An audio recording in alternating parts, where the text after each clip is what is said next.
Bahan Persekutuan Perempuan Wilayah GKI Pondok Indah mengenal Injil Matius. Akhir zaman, Matius 24 ayat 1 sampai 28. Sesudah itu, Yesus keluar dari bait Allah, lalu pergi. Maka datanglah murid-muridnya dan menunjuk kepada bangunan-bangunan bait Allah. Ia berkata kepada mereka, "Kamu melihat semuanya itu? Aku berkata kepadamu, sesungguhnya tidak satu batu pun di sini akan dibiarkan terletak di atas batu yang lain. Semuanya akan diruntuhkan." Ketika Yesus duduk di atas Bukit Zaitun, datanglah murid-muridnya kepadanya untuk bercakap-cakap sendirian dengan dia. Kata mereka, "Katakanlah kepada kami, bila manakah itu akan terjadi dan apakah tanda kedatanganmu dan tanda kesudahan dunia?" Jawab Yesus kepada mereka, "Waspadalah supaya jangan ada orang yang menyesatkan kamu. Sebab banyak orang akan datang dengan memakai namaku dan berkata, 'Akulah Mesias,' dan mereka akan menyesatkan banyak orang. Kamu akan mendengar deru perang atau kabar-kabar tentang perang. Namun berawas-awaslah, jangan kamu gelisah. Sebab semuanya itu harus terjadi, tetapi itu belum kesudahannya.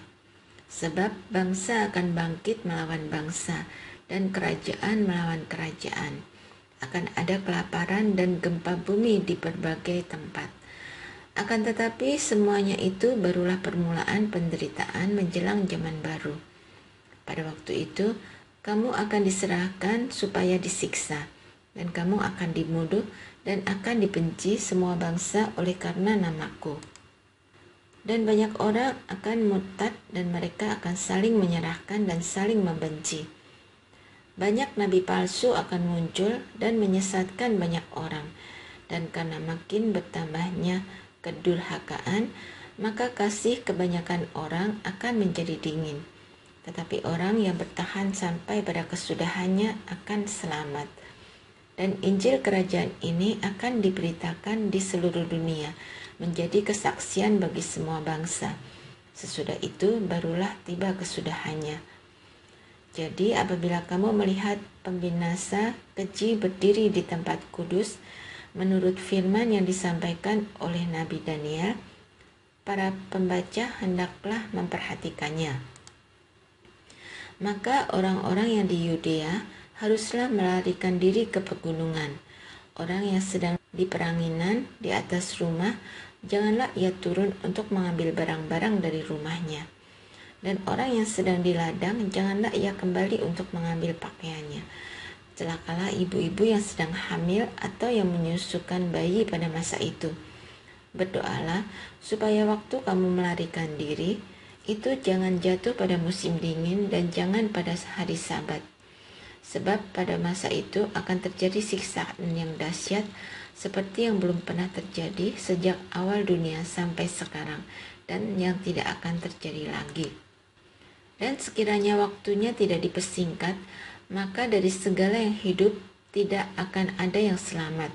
Akan tetapi oleh karena orang-orang pilihan, waktu itu akan dipersingkat.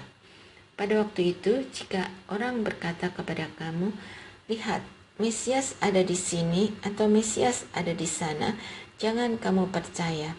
Sebab Mesias-Mesias palsu dan nabi-nabi palsu akan muncul, dan mereka akan mengadakan tanda-tanda yang dahsyat dan mujizat-mujizat, sehingga sekiranya mungkin mereka menyesatkan orang-orang pilihan juga. Camkanlah, aku sudah mengatakannya terlebih dahulu kepadamu. Jadi, apabila orang berkata kepadamu, "Lihat, ia ada di padang gurun," janganlah kamu pergi ke situ. Atau, "Lihat, ia ada di dalam bilik," janganlah kamu percaya. Sebab sama seperti kilat memancar dari sebelah timur dan melontarkan cahayanya sampai ke barat, demikian pula lah kelak kedatangan Anak Manusia. Di mana ada bangkai, di situ burung nasar berkerumun. Saudara, apa yang terjadi jika kita mendengar sesuatu tentang masa depan yang mengerikan? Tentunya kita merasa takut dan khawatir. Bagaimana kita mempersiapkan diri menghadapi hari itu? Ketika para murid bertanya mengenai perkataan Yesus tentang akan runtuhnya bait Allah, mereka diberitahu oleh Yesus mengenai akhir zaman yang terdengar mengerikan. Akan ada banyak peristiwa yang bukan hanya menakutkan, tetapi juga membingungkan. Sebab ada banyak orang mengaku sebagai Mesias, serta nabi-nabi palsu yang menyesatkan manusia. Terlebih, ada berbagai peperangan dan penderitaan bagi para pengikutnya. Saudara, tetapi apakah maksud Yesus memberitahukan hal tersebut? Ada pendapat yang mengatakan bahwa perkataan Yesus akan terjadi mulai saat ketika Yesus berbicara sampai kedatangan Kristus kedua kalinya.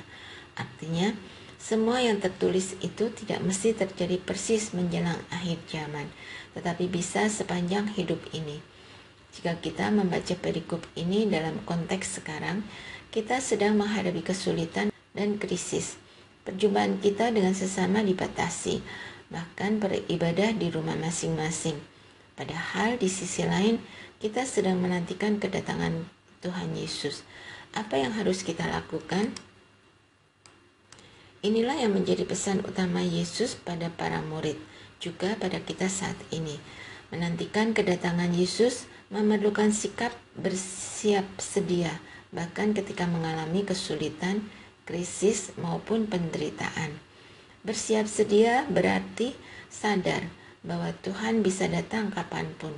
Karena itu, kita tidak bersantai, tetapi tetap mengerjakan tugas-tugas yang Tuhan percayakan kepada kita dengan setia. Sikap ini dihayati dengan mempercayakan hidup kita dalam tangannya, sambil berdoa.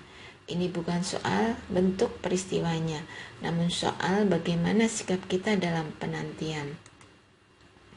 Saudara, menjadi perenungan bagi kita di tengah pandemi yang belum berakhir ini. Sikap seperti apa yang selama ini kita bangun di dalam penantian? Tekunlah, berdoalah, seperti yang Tuhan pesankan di ayat ke-20. Berdoa memberi kita kekuatan dan damai sejahtera, mendorong kita untuk berpengharapan dan setia melakukan tugasnya. Diskusikan. 1. Apakah yang saudara pahami mengenai akhir zaman? 2. Bagaimana cara kita membangun sikap hidup yang bersiap sedia? Doakanlah. 1. Setiap orang agar memiliki pengharapan kepada Tuhan dalam masa sulit ini. 2. Upaya bersama membangun dan memberikan harapan baru bagi sesama.